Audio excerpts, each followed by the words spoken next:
What do you do when you find out your new apartment has a ghost? You could try to ignore it. Maybe if you pretend it's not there, it will go away. But what if the ghost doesn't want to go away? What if it wants to make itself known?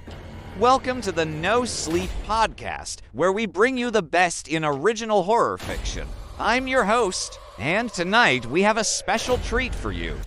It's the first ever episode of The Haunted Hour. These are short horror stories and ghostly encounters perfect for late-night listeners who aren't afraid of a little spookiness before bed. We'll be bringing these episodes to you every week, so if you like them, let us know down below. And without further ado, let's get right into the episode. Our first story comes from user submitted. My new apartment had a very reasonable explanation for strange noises. I moved into a one-bedroom apartment a few months ago, and it's in a building that was constructed in the 1960s. It is fairly small with a balcony off of the living room and a single bathroom connected to the bedroom. The walls are thin, and the previous tenant must have been a heavy smoker because there is still a lingering smell in the apartment. It's also very drafty, even though I keep the windows shut at all times. At first, I just assumed that the draft was coming from under the door, which is slightly propped open because of the heavy drape. However, one particularly windy night, I heard what sounded like chains dragging metal nodes. And the sound seemed to be coming from inside the wall. I wrote it off as my imagination until similar sounds started happening regularly. Then the shaking started. I would be lying in bed trying to sleep when the entire bed would begin to shake violently. At first, it only happened once or twice a week, but now it's almost every night. It usually happens in the middle of the night and lasts for about a minute or two. Sometimes I hear chains dragging along with the shaking.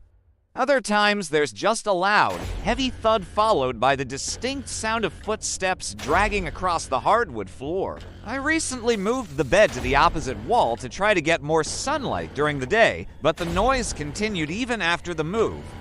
Now it's gotten to the point where I haven't slept well in weeks. I'm too afraid to fall asleep because of what might happen. Am I going crazy, or should I call someone to come see if they can find anything?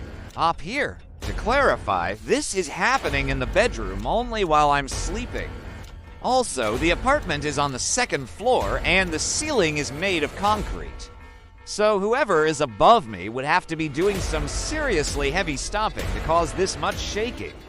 Yeah, rightfully so, you should probably get somebody to come take a look, especially if it's keeping you up at night. I mean, imagine if your ceiling suddenly started caving in. That would definitely wake you up. And if there's enough force to shake a bed but not the rest of the room, I wonder what kind of space it could possibly be in, like maybe behind the closet or something. But our next story is from Kay. When I was about 10 years old, my mom decided to rent out our spare bedroom to a man she barely knew. She never did background checks on people. I guess she thought she could trust anyone. This guy moved in and everything seemed fine until one night I woke up to what sounded like screams in the middle of the night. Obviously, I was scared. I didn't know what was going on. I got out of bed and crept towards my parents' room. As I was walking, I saw the creepiest thing. A big, hairy spider was crawling on my wall. It was huge and looked like it came straight out of Harry Potter. Well, obviously, I screamed and ran back to my room. I couldn't get over how big and scary the spider was. In the morning, I told my mom about it, and she said, "Don't be silly, spiders can't climb up walls." Later that night, the screaming started again. It was even louder, and it sounded like someone was being dragged across the floor. Again, I crept out of my room to investigate, and I saw the same giant spider. This time it was hanging from my curtains.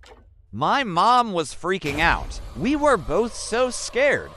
Well, the next morning we decided to check out the room that the guy was renting. It was completely empty except for the biggest spider web I've ever seen. In the middle of the room was a big, hairy spider. It looked exactly like the ones from my room. I think that place was haunted. Thanks for listening. If you enjoyed this episode, please leave us a like and subscribe. And don't forget to check out our new channel, where we'll be posting even more horror content. We'll see you next time on the No Sleep Podcast.